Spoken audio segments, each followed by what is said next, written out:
Let's go to Australia now, where throughout the pandemic, the country's had some of the strictest border measures in the world. And a new law, which takes effect next week, is set to tighten things up even further.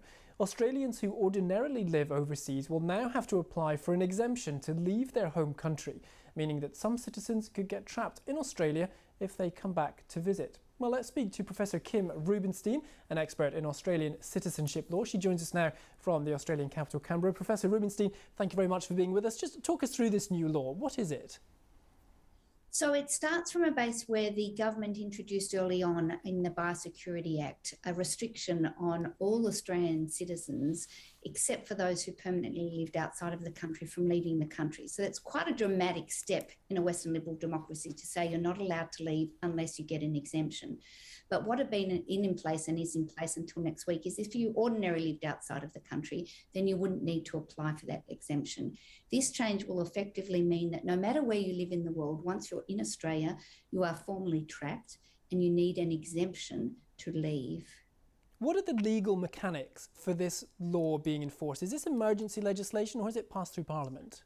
So the actual framework, the overall framework is the Biosecurity Act, but it gives the Health Minister power to make determinations in order to facilitate the health and wellbeing of the country.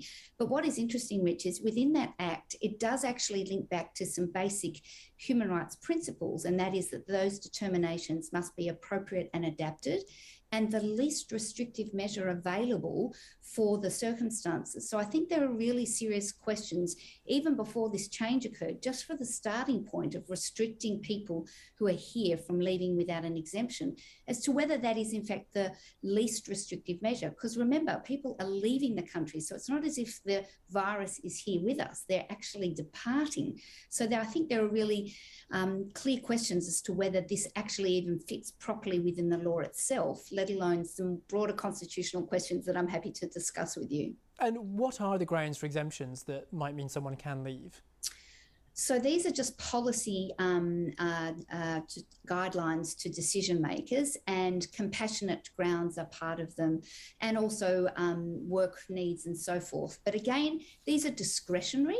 They're not clear. They're not set out in the legislation itself. So it does make people vulnerable to a scenario where a decision maker will say no, and then a person who is in that situation needs to consider legal challenges, which become costly. So it does actually make everyone vulnerable to the decision making of government without clarity.